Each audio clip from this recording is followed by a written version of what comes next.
right. What is going on, everybody? Can you hear me? Let's do an audio check. Let me dial in the last couple things. And welcome to Kilauea. I think the wind is whipping here at probably 20, 25 miles an hour. But we're hanging in there. There she is right there. Hold on, we'll go to full screen. There we go, right there. Yes, we are both here. We'll see how the audio goes. I have tucked us behind a very thick and bushy, well, kind of, ohia tree. So we'll see how that goes. Once I can see people starting to chime in that we are actually live, functioning, all is working right, goes through the commercials and whatever has to get in there. All right, Dub, thank you. We're in here. Let's see here. Oh. Yeah, I got a camera in a different placement. It's gonna be a little dark because it's kind of the sun's like right behind us. But hang in there, we have a whole show for you today. We have a whole program laid out. Please hang on to Anna. Will do, Dawn. She's tethered on by a 550 paracord. Mark, welcome in. There's Dane right there getting set up. Dane will be joining us. I'm not gonna say it yet. I'm gonna wait for everybody to kind of pop in here. We are above the caldera, but just a fuzz below the summit. They are wreaking havoc up top, tearing it apart, I think. We came in the entrance today with 475,000 other people. Yes, if you come in during this time of the day at the national park, please be prepared to be patient at the gate. Not only is there a ton of people going on, but there is excavators on both sides of the road, so we don't know what's going on there. Then they're clearing out, getting ready to start building an entire new area for the entrance, as well as construction individuals. Hard hatters are walking around. So coming into the park, just pay attention, please. Hey, Nathan, what's going on? Aurelio, mi hermano en España. It's not cold. I'm wearing this jacket only because it's kind of a sun and wind block. If you can see, if you look close to my face, you can see I'm peeling because this is the second time, well, it's the third time I've been up here this week.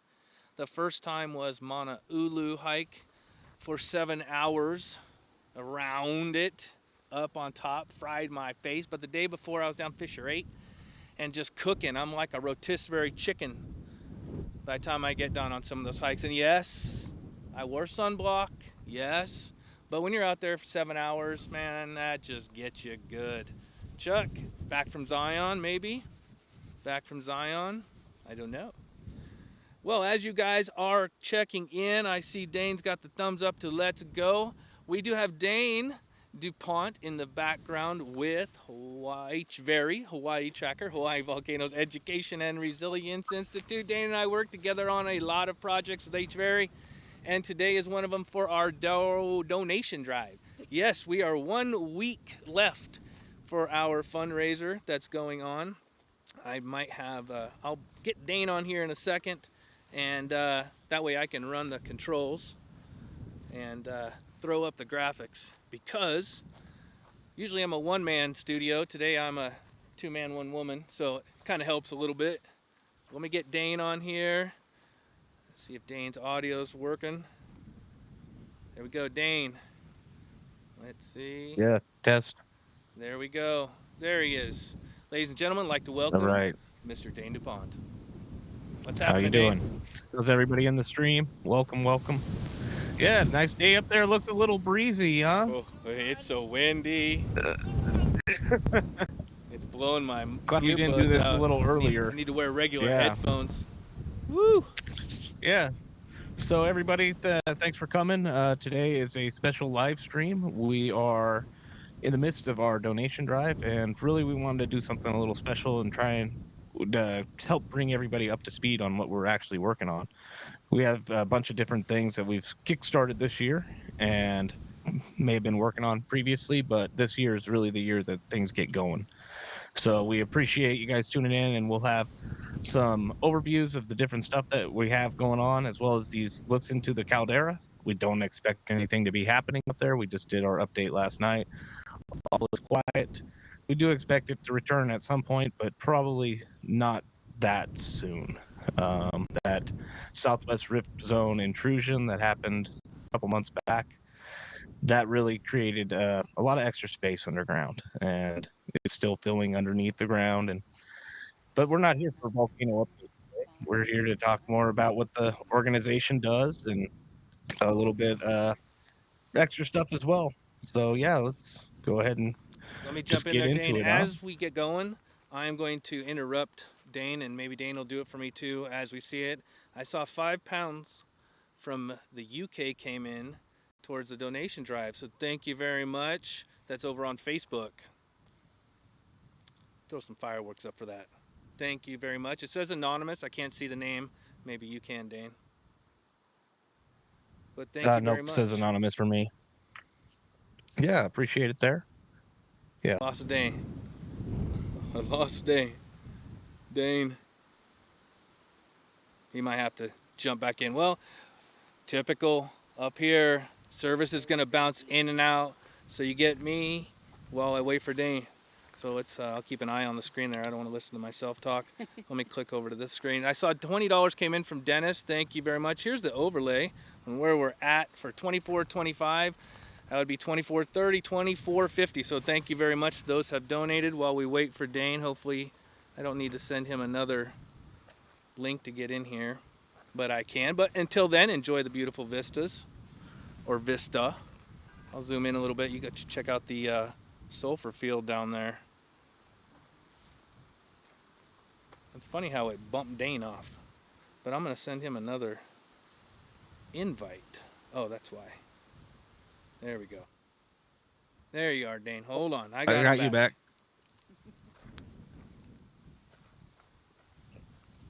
Oh, and the stream's back. Okay, okay. Don't we Moving along. love technical issues? Yeah, that's what we do is technical issues. Dang. All right. Well, we did have a $20 come through from Dennis. Appreciate that while we were having that little hiccup. Hopefully that's the end of that, and we can get through the rest of this without issues, huh? Yep. Like always, if Fingers we crossed. fade out, Fingers crossed. if we fade out, you see it spinning, hold tight. We're not going anywhere. We just have to wait for it to kick back in. There are a lot of people up here. The parking lot is jam-packed. Normally don't even see this unless there's an eruption, but there is limited parking. There was no parking at the visitor Wonder center. what's going on. Wow. They knew we were up here. Has to Big be. day up there. Yeah, right. Yeah. The fanfare. Yep. Yeah, if we have a if you see the wheel spinning today, it's not it's not your end. It's probably our end. Yep. Yep. All so right, there you go, Dane. yeah, I'm gonna give you that glad to screen. get back. Take it All away. right. Yeah. So do we want to get into? I don't know where we cut off at. I think I was talking about just the goal for the day. We're trying to get a few $100, maybe $300 together, just for this donation special live stream that we have going, and also talk a little bit about what HVerry is doing, because it's more than just the Friday lives or the Thursday live streams with Philip. Philip is probably not going to be able to join us today, but he's with us in spirit. That's right. And was with us last night. So, but today we're just going to be going over again what we're doing now. Here's the so yeah, let's for, talk about last some of the donation for Dennis. Sorry to interrupt you there.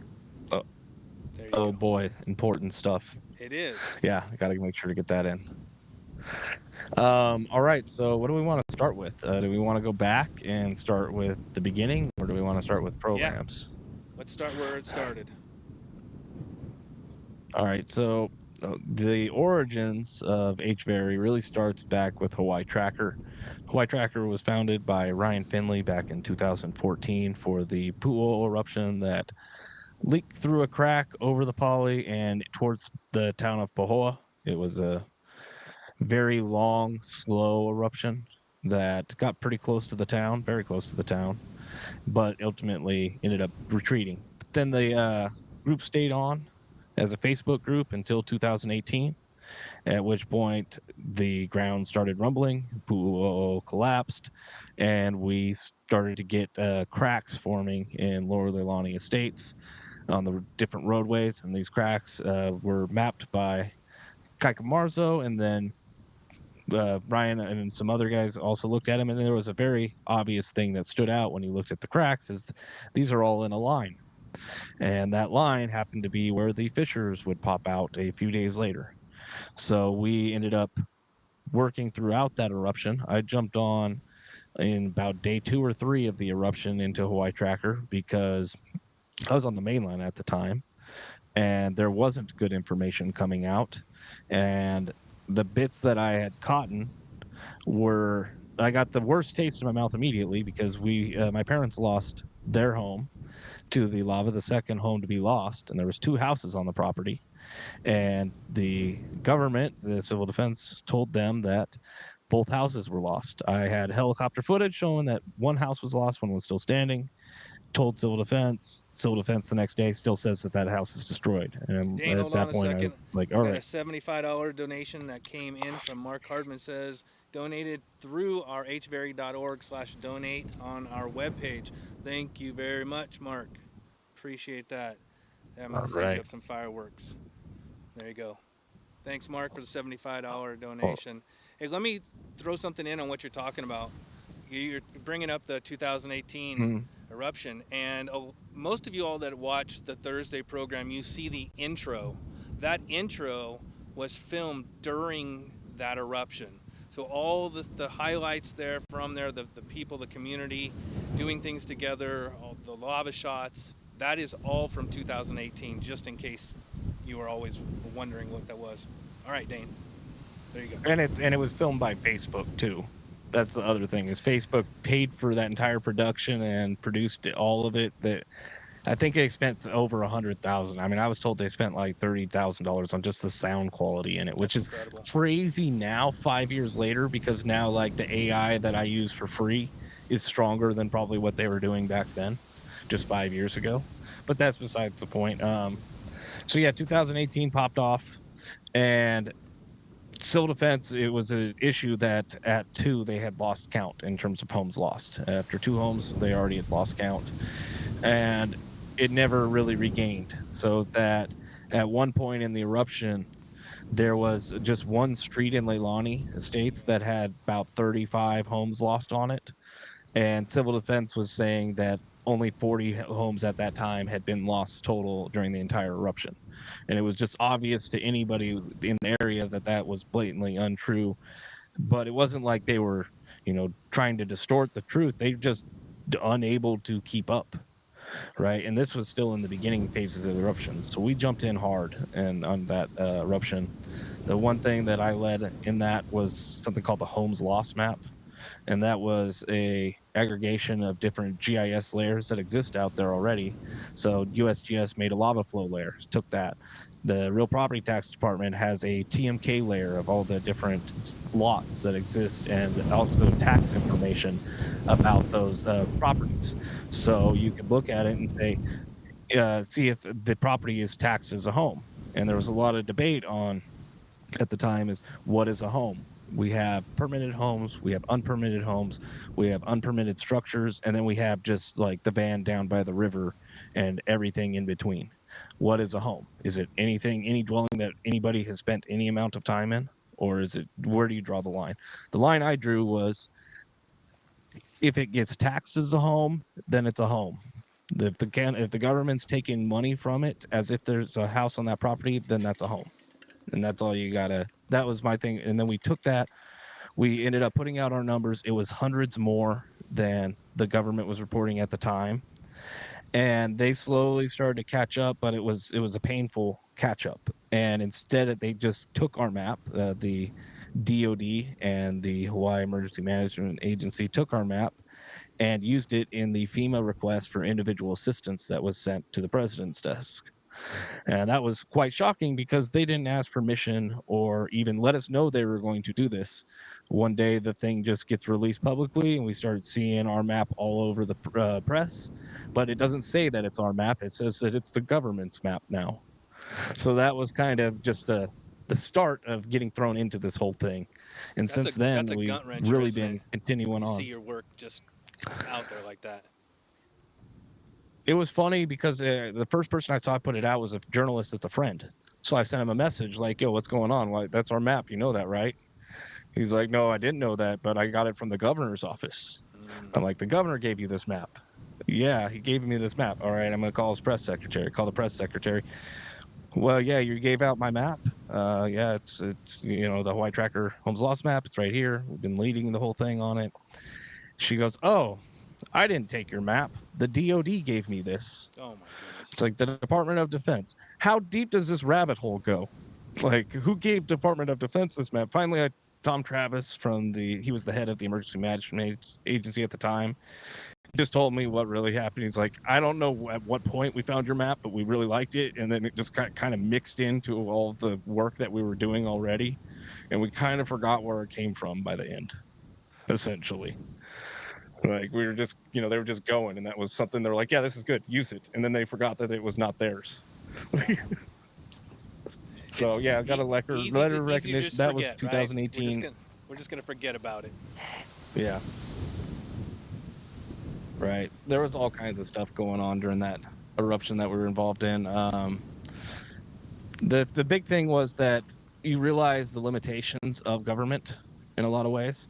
So like one of the other issues was overflights, right? Because especially when you're into June and July, the daily overflights that are happening on the government's behalf happen once a day, at most twice a day, which is great to be able to get information, get some footage released through public channels. But this eruption was changing very rapidly in the span of hours. So multiple overflights a day was really warranted. And Hawaii Tracker provided a place for pilots and tourists and residents and everybody that's just flying over this thing. You see the choppers up there constantly. It's like, snap a cell phone photo and post it. If everybody that's flying does this, then we basically have continuous surveillance on this thing, right? And that's something that, it was really valuable. And it was very interesting at the time because the official narrative going out there, being put in the county, was don't trust what you see on social media. But then they're coming to our social media to see what's really happening. And we've been told this so many times by so many different people during that eruption.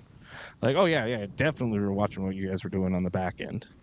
It's like, okay, well, why are you telling people not to listen to us at the front end, right? It creates, and then when it gets even weirder, when things like we are recognized by the National Guard as being press, so we're allowed to go with them into the barriers and stuff like that. But at the same time, if we go in for any other type of reason, we're suddenly not allowed to take photos. And if you take photos, like I took photos, I was like, what are you guys going to do? Kick me out? And I took photos and posted them, and they thought it was somebody else that had shared the photos with me. From Anonymous. Sorry, Dane. Nice. Thank you. Awesome. They thought it was me. They thought a friend gave me the photos because he was in there, and he was somebody that I was very shared content with constantly.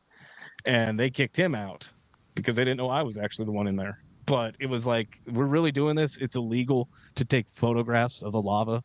And that was an order at one point. So it was a real mess. And there was other times where it was just so messy. The evacuation of Kapoho in early June makes maybe the top of the list with how that evacuation happened. And we ended up, that whole thing was just such a mess, and things that could be handled better. And one of the things we also realized in this period was just how frequently people rotate out of positions. So you have guys that they learned the hard way in 2018. They learned how a really bad eruption looks like. But a lot of those guys since then have moved to other positions or moved off island or are doing slightly different work now. So it's hard to keep people that are familiar with how bad it can get, and also that's on island for long periods of time. That's definitely something to bring up that a lot of people don't understand when we're trying to educate people on the situation here in Hawaii, that there is a turnover every few years of personnel. So it's a reteaching of everything from step one all the way up.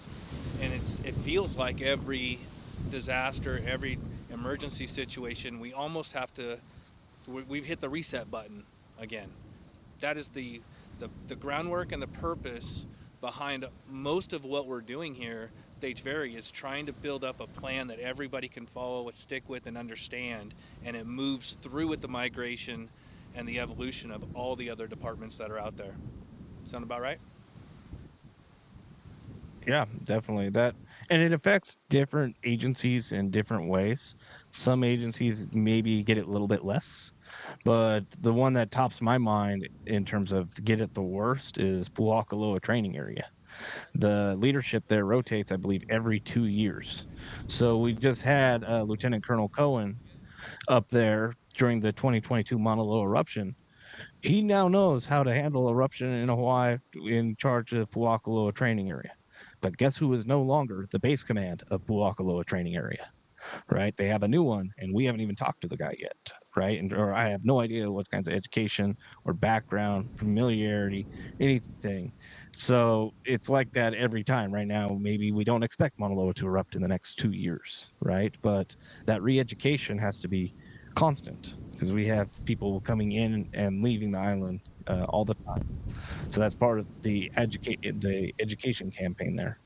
So we really then are to now bridging over to 2022 and the Mauna Loa eruption, and that one was really when we first started teaming up with Lou. Mauna Loa. And for those who don't know where Dane's talking about, the Mauna Loa eruption and the military, the army post that's up there, that's the area that H-Very really worked with the county here to get that mitigation road in. Because if you heard us the first few days of the eruption, Dan and I were on what 11:35, 11:40. As soon as the eruption happened, we were live together. As soon as Philip got together, Anna and I, we got out of the house and we headed up Mauna Loa. And the first couple days, we were on the side of the road like everybody else until the plan went in place to put that road in up at Saddle, which is the Army base. Huge change, huge change. We have another donation that came in. Yeah, definitely. And from James Olson donated $5. Awesome. Thank you very much, James. You know what you get? Fireworks. Here we go. All right. Thank you very much, James. All right, Dane, keep moving. All right, I might be having issues myself on the internet front. Well, let you know, We'll see it. Telcom was on the highway with a traffic backed up from 7-Eleven all the way up through Mountain View, almost to the post office, working on lines. So I don't know how that affects you down there, but up here, wonky. All right, so yeah, 2022. That was one of the things we were involved in was that traffic hazard mitigation route, aka the viewing area. And that one was quite obvious. It dates back to 2018, though, because 2018, we were essentially promised by the mayor that we would have a viewing area. I even got to visit the viewing area. It was going to be at the Y of Highway 132 and Poiki Road. And there were some logistical issues, but they were manageable. And then the way that the fix got thrown in and it stopped, they're like, well, we can't have ADA accessible bathrooms there.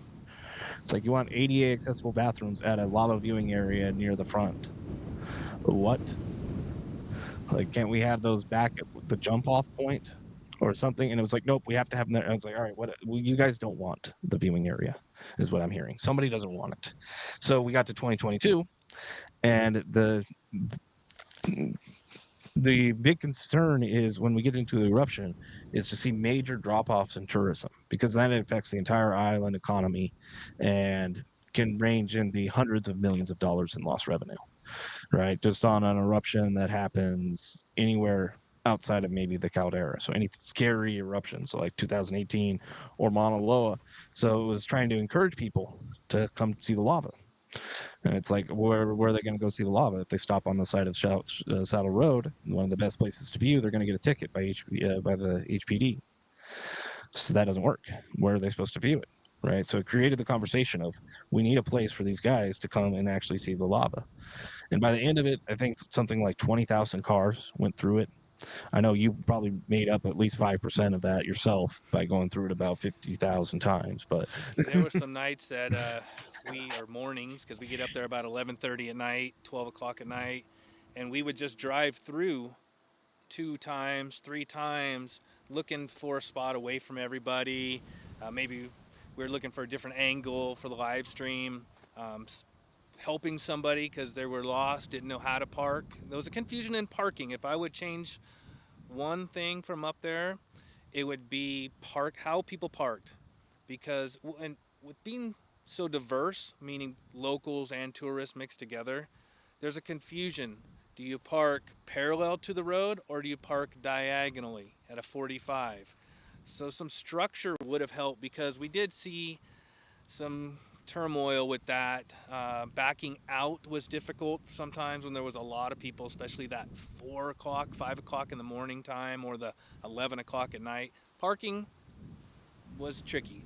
Not a big deal. I mean, 20,000 people and 20,000 cars in 11 days, handleable. And yeah, that was it. And trash. Pick up your trash, baby. Don't leave it on the Right. ground. And see, like, not every eruption is going to create an opportunity where you can even do a viewing area. I believe Right. 2018 was one, but it would have been, you had to have been pretty aggressive with it, right? You had to, it wasn't laying out on a table for you. Mm-mm. This one was kind of laying out on the table, right? It was up for the taking. But if this eruption in 2022 had gone to the southwest rift zone, I don't know where you anywhere on that rift zone where you do anything. It's tough. It's gonna be, and the thing is Highway 11. It just has no places to view, but not that. That's not the problem. The problem is that that road can't handle normal day traffic. No, just today It was couldn't backed up handle. everywhere. It couldn't. It couldn't handle the Mauna Loa 2022 eruption without completely backing up. So if we get an actual start of an eruption, a quick evacuation order, the tsunami sirens are going off, or the warning sirens, whatever you want to call them, but they're going off. People are going to pack and go all at once. And not only that, there's going to be a certain amount of people that now want to get in to see it for themselves. And that road, you really have to just block it both directions. Or not block it both directions, block it going in and just make 2 outs in both Yep. directions, right? To just get everybody out of the impacted area. But none of this involves a viewing area. There is no viewing area in this conversation. The viewing area is maybe Old Saddle again, and just, I don't know, you got nothing. Um, in terms of places that the public can really go and actually see it, and they can do something with it, unless you get some very specific circumstances, which would be weird. But yeah, so we're just trying to push access and push what we can when we can. And that kind of was 2022. We did a lot of live streams at the time. We did live streams with Colonel Crowan from Puakaloa. We did multiple live streams with the mayor, Mitch Roth, some with USGS HVO scientist in charge, Ken Hahn, Civil Defense Administrator, Thomas Magno. And then we also had Evgenia Ilianska from Iceland, volcanologist, talk about some of the volcanic gases we were impacting or getting. And I can't remember her name. There was one other that joined her from the VOG modeling project here in Hawaii. I'm sorry, I forget her name right now. Should have pulled up all these names. Um, yeah, we had a bunch of people come on, and we trying to get the information out there. Like at 11 o'clock at night or 11:30 when the eruption started, we were online by midnight. We took us a little bit of prep time to get up and going, but then we were going. Had the live stream up for hours. You had you getting up on the mountain Yeah. to get the live shots, and then about 4:30 a.m. the mayor wanted to get on the stream with scientist in charge Ken Hahn and just talk about what's going on, because none of the media are actually up at this time, right? Nobody was They're moving. not up until a little bit later. Nobody moving yet. The Mauna Loa couldn't get them moving, so we were already going. So they came on with us, and yeah, that's kind of where we want to take especially in a disaster, when we So get let me into it, throw this in is there, being Dane. able to get access to these professionals and all these people making decisions early. Yep. And that's what the the donation and drive is about, is being able to fund these types of programs for everybody. The time that is involved when there's no eruption is used wisely. It is all the stuff that we do is prepping so that at 11:30 at night our ducks are all in row to be able to hit every button, and we've got the phones working, we've got the screens on, and we have information ready to go. So a lot of people think, well, it's not erupting. What are you guys really doing? I mean, some of you guys see that I come up here during the park on Tuesdays for After Dark in the park, or when Volcano Awareness a month was going on in January, we were busy. But there is a tremendous amount of work going on in the background every day just so that we're ready. We're not going to be in a situation where we're not prepared. That's just not us. It's not what we're going to be. So let's talk about some of those different things that we work on. Yeah.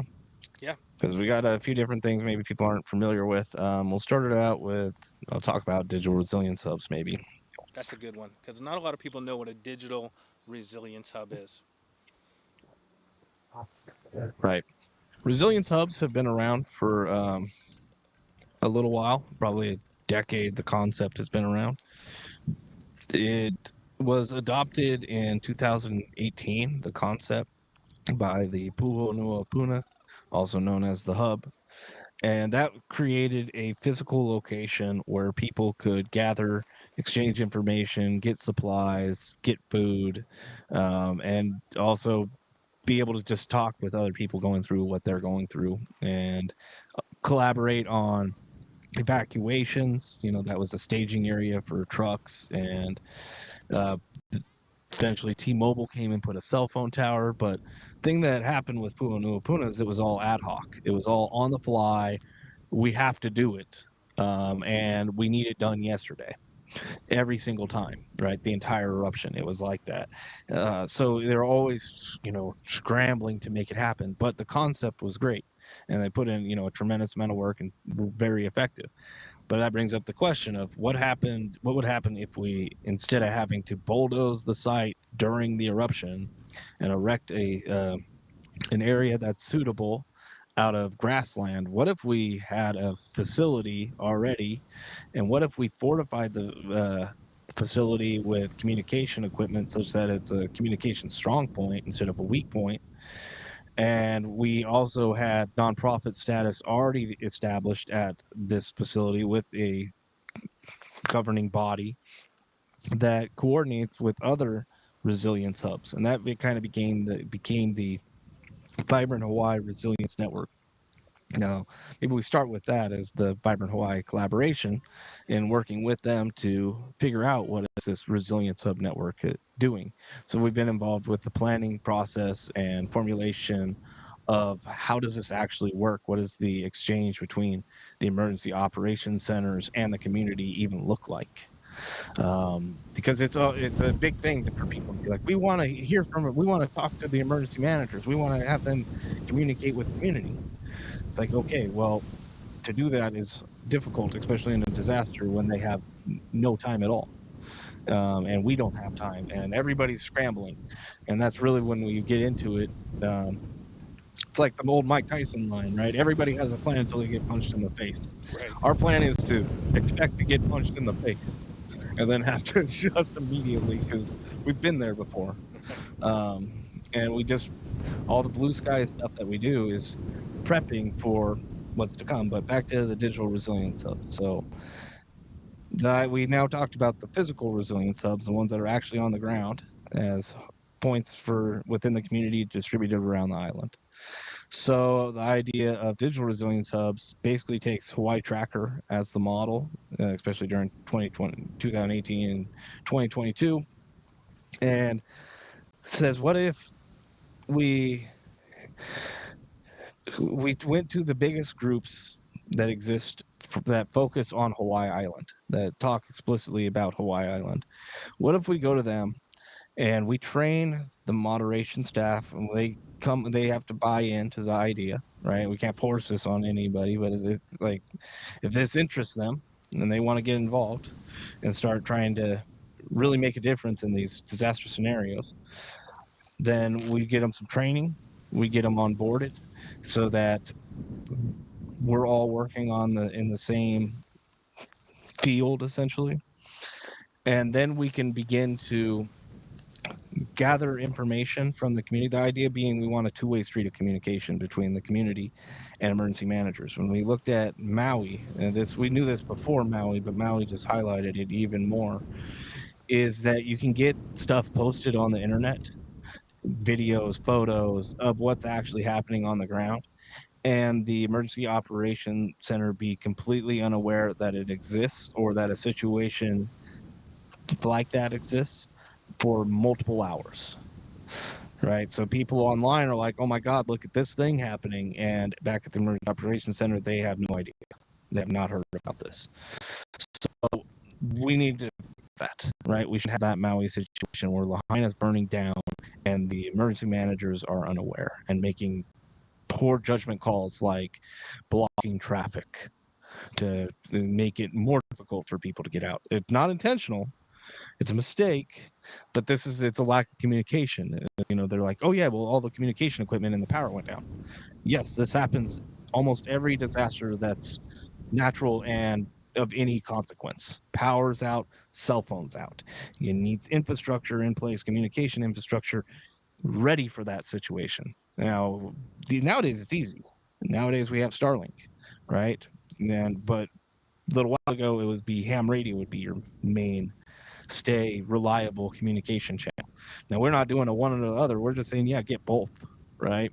Because you can't knock both out. It'd be really hard to knock both out. They're completely different. If one's failing, okay, that can happen, but that other one should be good then.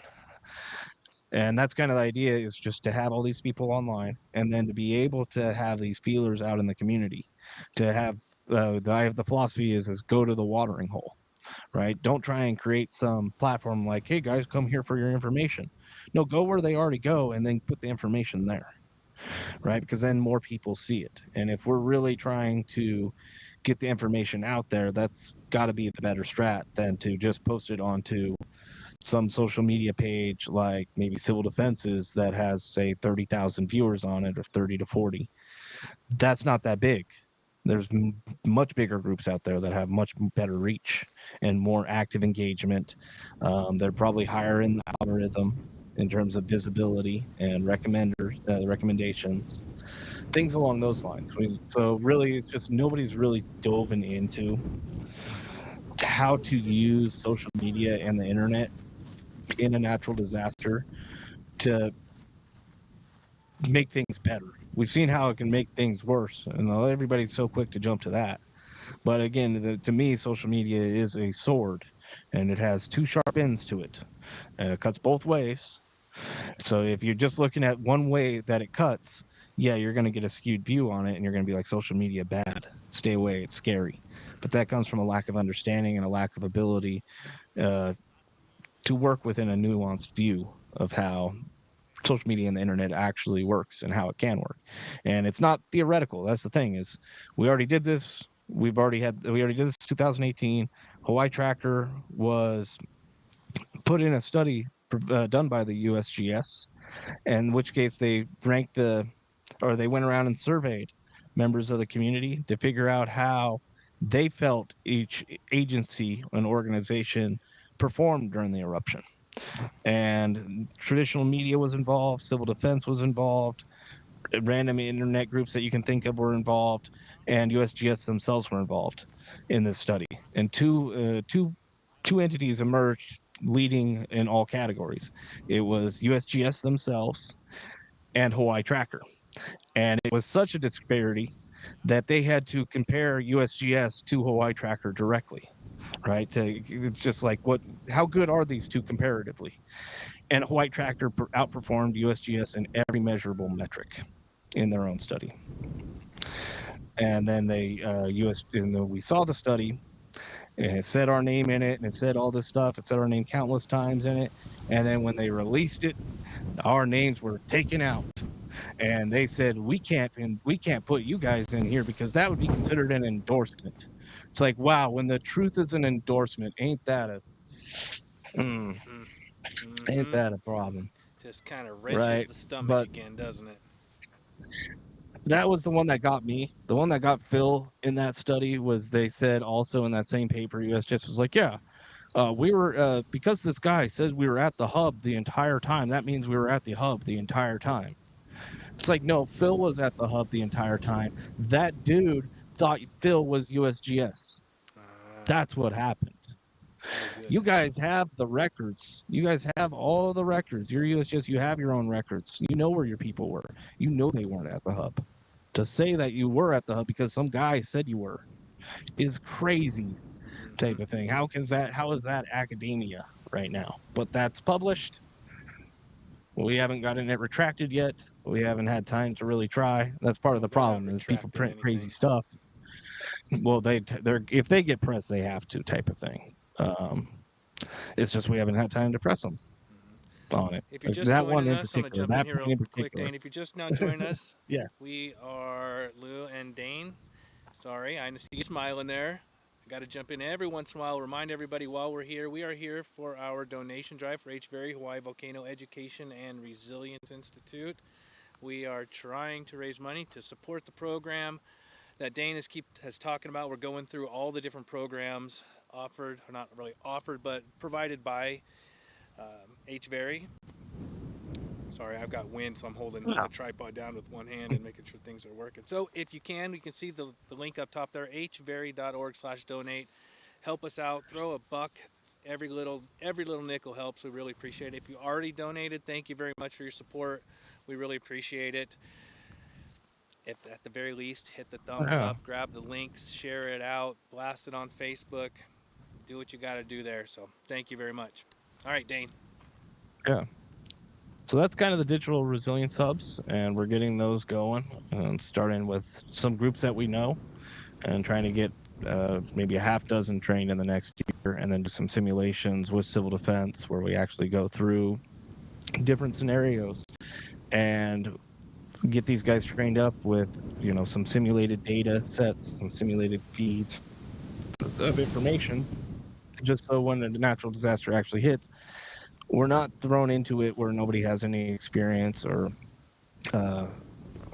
working links to civil defense or the other collaborating agencies. We're trying to do something that's actually a lot different. And it's awesome that we went from 2018 getting kicked out and being hiding in bushes and being told don't listen to those guys publicly to 2022 going into with the mayor and the head of USGS into the first Mauna Loa eruption in 38 years, to now having civil defense buying into the ideas that we're putting forth with digital resilience and some of the more crazier ideas like we'll talk about when we get into the AI stuff, because that's really the stuff that I've been working on is the AI. Let's dive into that. What do you think? Trying to knock that out real quick. Yeah, and instead of take it to your level and go backwards. Instead of everybody's familiar with AI just being creating photos and using ChatGPT, but break it down at your level on how it's being used for us, because I think that's important. Right. So the real project that we have going is called Aloha AI Watchtower. And this is a collaboration with the University of Hawaii Computer Science Department, Software Engineering, to be able to create a piece of software that it was basically our brainchild over at HVERI. And the idea is this: say we have Hawaii Tracker, right? Hawaii Tracker is the biggest group on social media that focuses on Hawaii Island specifically. So with that in mind, if we ask people, would say we have 60,000 people out of the 200,000 people on island in the group, right? We ask people, what's your current situation? Tell me in one sentence or two. Tell me where you are and what's happening. Ding, And ding, say ding, that ding. there's Hold up. Ding, ding, ding. We just got another $75 from Mark Hardman. Sorry, Dane. I got to interrupt you. 75 bucks came in. Getting closer to 2,500, Mark says. There you go. Oh, dang. Thank you, Mark. Yeah, I missed that one. That was through Hannah over here working the back office for the us. website. Yeah, or through the YouTube, sorry. All right, cool. So, so Aloha Air Watchtower. The idea is that if we have all these people that are collaborating and Just let me finish this because this is hard. Don't Go ahead. interrupt me on Go this for it. part. No interruptions. No interruptions. When you have a group that is large and you can ask them to collaborate on figuring out what the situation is, you can create a laundry list of hundreds of comments about current people's current situation, and you can do that rather rapidly. So the thing is about it is it's too much information for one person to even read through, to comprehend in a short amount of time as as the information's coming through, or to be able to write generalized reports, to be able to tell you based upon these 200 comments that we've gotten in the past half hour, this is the situation in Ka'u, this is the situation in Hilo, this is the situation in Puna. And that's what we're trying to make this Aloha AI Watchtower do, is essentially we just make a post, we label a post on Hawaii Tracker like, hey guys, we're gathering information, this is going to help civil defense. Go ahead and tell me what's happening. People tell me what's happening. We then take all of those comments with a Python script. We then put them into a text file. And when we get into GPT, Chat GPT from OpenAI, our queries are actually so large that we break the system.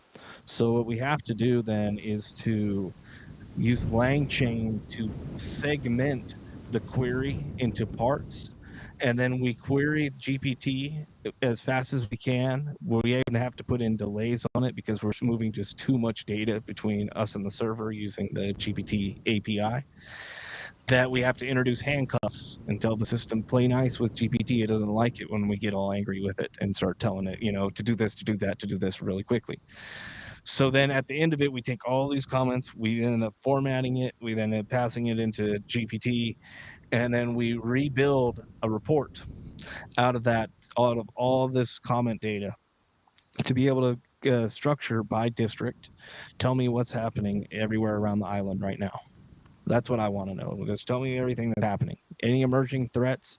The first person that says anything, I want it highlighted.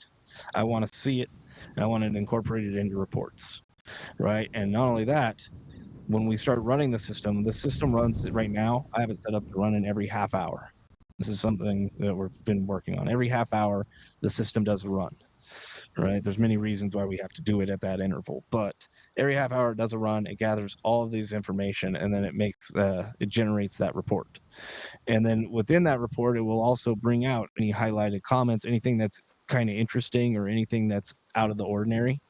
So we have a bunch of people talking about crazy windy conditions in Waikoloa, and then somebody says, I see smoke, right? I want to see that guy that just said, I see smoke. Where are you, right? What are you seeing, right? Because we want to see this stuff early. So it's kind of that's the AI watchtower part of it, is just being able to not go out there and search all of social media. People still have to come to us to share their information, right? We're not just scanning social media just to be like, what's out there. You have to do a whole bunch of work to be able to even create a spot where this AI could even be able to operate correctly without losing its mind. And that's what Hawaii Tracker, we've set it up as, is somewhere that thing could actually operate. So it would be a way that we would just keep it running. We'd keep the system running every half hour, and then we'd have the system also take in the previous report and reformat it and then put it back into the queries for the generation of the next report. So now the system has context over time, right? It's things along those lines that we're trying to work on. And this is completely beyond what anything I've seen yet, right? Anything that anybody's dreaming of. This is way beyond that, pushing systems far beyond their intended. I'm like one of the few people that's in there like, hey guys, can we get GPT-5 already? I actually need it. And I can say that I need GPT-5 and not be just like, well, it would be cooler if it was better. No, it's like, no, I'm breaking GPT-4 at every opportunity I get right now. I need something stronger. And when something stronger comes and we know it's right around the corner, it's like, oh, this is going to be so nice. We can actually do things without having to completely tear Yeah. apart the entire thing and then have to rebuild it from scratch at the end. But hey, it's a work in progress. Things are expected to change. I'm really, proud of our team, Jaden, Judah, and Hawk over at the University of Hawaii Software Engineering Department. Those guys have been all stars. Um, we tried a bunch of stuff, and we even sent this thing to Microsoft for the Imagine Cup. We're like, this thing's so out there, they gotta be thinking this is impressive. And they're like, actually, we think a Pokédex is impressive, and that one advances to the next round. A Pokédex with AI in it instead of this. I'm like, all right, well, I know where your priorities are. It's about that money. It ain't about, fortifying the community, but we have different missions, us and Microsoft. Can you see the fireworks So yeah, going? that's kind of. Oh, did we get another? We got a $20 donation from Dennis and a $5 from Nathan. Awesome, guys. Well, hey, how much is that? That's probably getting close to that 300, huh? Yeah, I can't do a running total from here. Let me look for a second, if you can. Go ahead. Yep. If you guys want to take a look, I'm gonna move some screens around here while Dane's doing that. You guys take a look at. I'll go full screen here real quick. It's just easier. That is the south of the caldera right there that you're looking at. There we go. I hope the wind noise is okay. It is just crazy blowing up here. But I'll take the wind over the rain.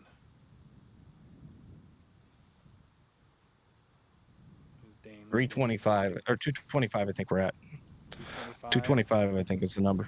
All right. So tell you guys what, we can get that number up to the 300 before noon, which is in 6 minutes.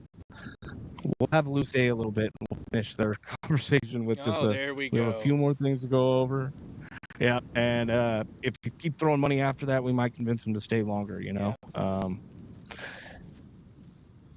It's windy up there, but it's not that windy. At least it's not raining. Yeah, I have a question that came through while we're waiting, and while people got 6 minutes to hold me up here longer. You can watch that. There was a question that came in from Farther Together. It says, aloha each variant, 2 pineapples. Could you let people know about having respirators in their emergency kits? They were not easy to find in 2018. No, they weren't. Here's the deal. No. If you have to go into the zone, you need to make sure you have the right equipment. My best suggestion is go in the opposite direction, and you don't have to worry about making sure you have the right equipment.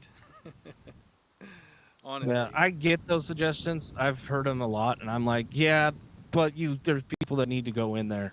Mm-hmm. And yep. I completely get them early. So break down what that pink respirator is while I get this screen fixed over here. Well, yeah. So there's a few things to consider. First and foremost, that an N95 particulate mask, even though it's called a respirator, it is not suitable for SO2. Anything that does not have that pink 6000 series, I only know 3M, so I'm just talking about 3M. That 6000 series pink filter that's specifically labeled for sulfur dioxide, if it hasn't got that, it's not good, and it ain't gonna work.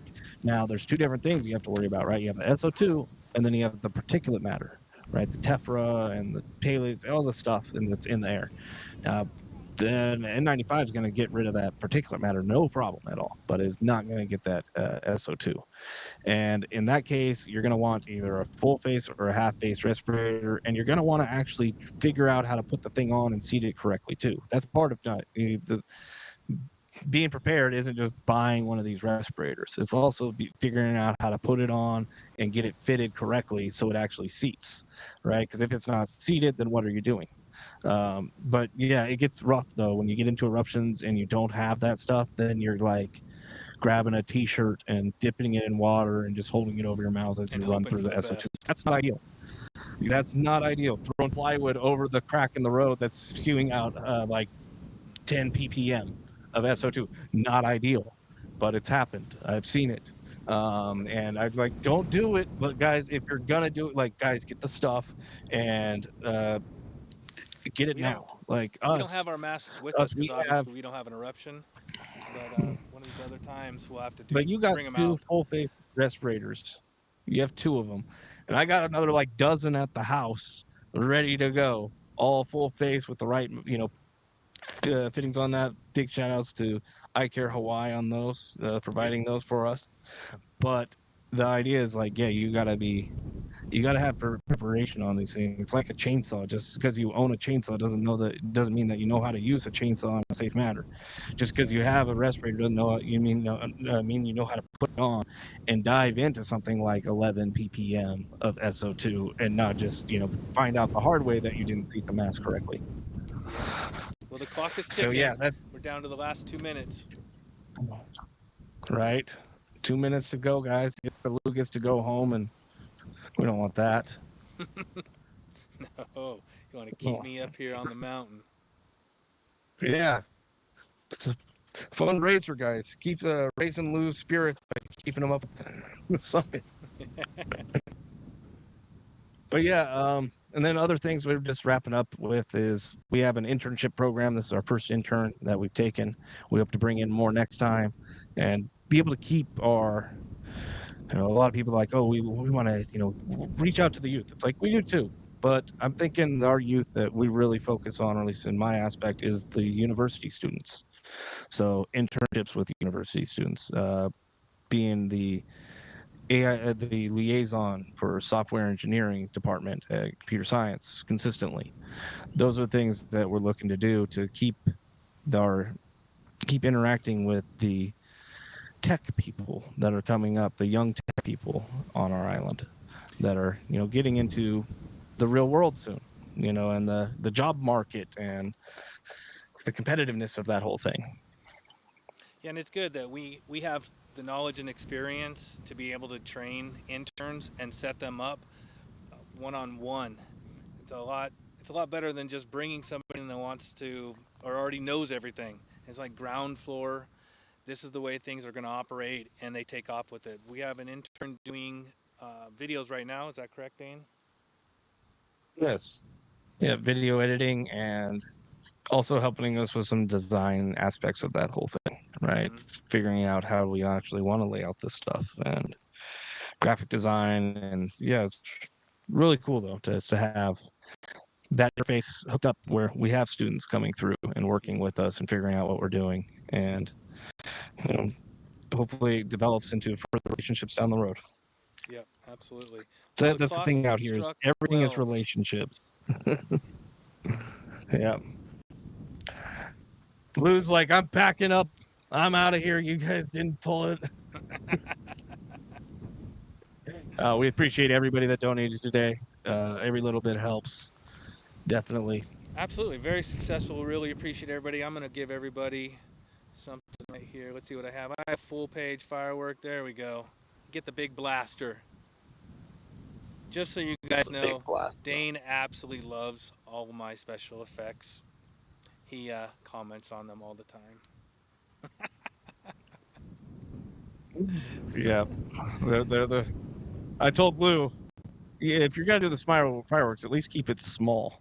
And he's like, yeah, the Yeah, entire I will. screen, my guy. There we That's go. small for Lou.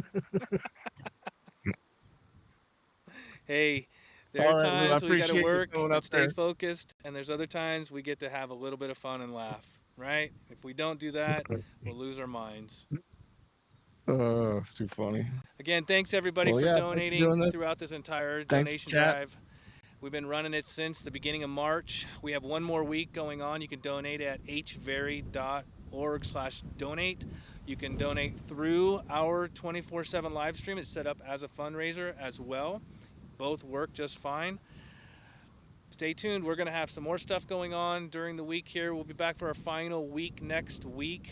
Dan and I might talk about either coming up here or going somewhere else and see maybe do one last final live stream. Maybe instead of the caldera, maybe Dane, we can talk about doing something down in your neck Why of the don't we woods. just go up to Mauna Loa? Yeah, we'll just go up Mauna Mauna Loa. Loa and just yeah, just the summit. Isn't that easy to walk? Sure. You said it was cakewalk. Yeah, I did it once. I know the route. Yeah, I'll leave tomorrow. I'll be up the summit cabin. Well, do you think my rascal scooter would be able to make it? No problem. No problem. Okay, good. Awesome. Right on. All right, everybody. I'm going to All kick the right. Well, timer thank you down, guys. see if everything works right here. Thanks again, Dane, for hanging with us. Yeah, thank you. and everybody else. We'll be back again soon. Aloha, hit the thumbs up, share us out, drop that link everywhere. Text it to your buddy, send it to your mom. Your dad's probably sitting in his chair watching the TV right now. Send him the link, make him watch a video. Catch you guys later. Aloha.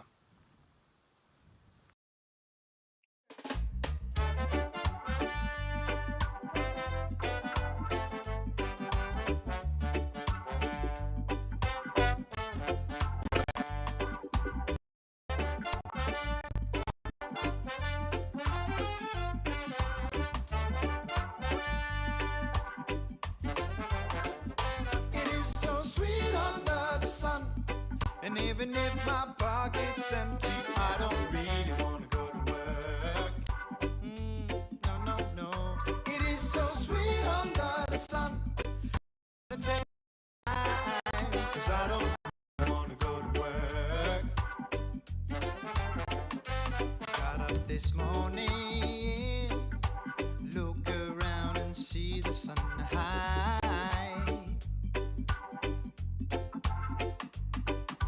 Grab my bag and take my phone. I shut the door and walk into the light. Oh yeah. And suddenly my phone is ringing. I can hear my boss shouting at me. You know what? He wants me to hurry, but I will not control my feet.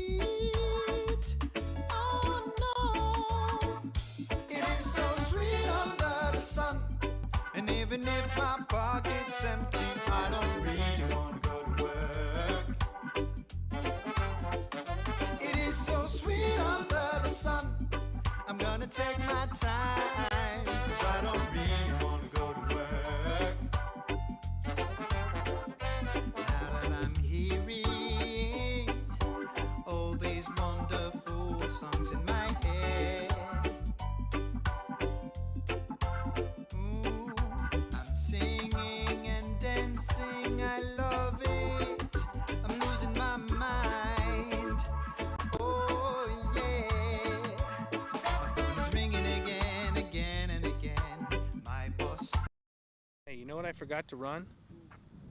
Our video. Who's still here? Anybody hanging? I was wondering what that outro was. Yeah, that wasn't my intention. Yeah, I was like, I thought Lou made this whole outro thing to show. Hold on. I got IG outro. Then run this one. I put the whole video on here, I thought, but it's not showing up. I don't know. Try this one. It's here. It's just not loading. Oh, there it is. We're out of here. That's it. Thanks everybody again. If you're still wandering around,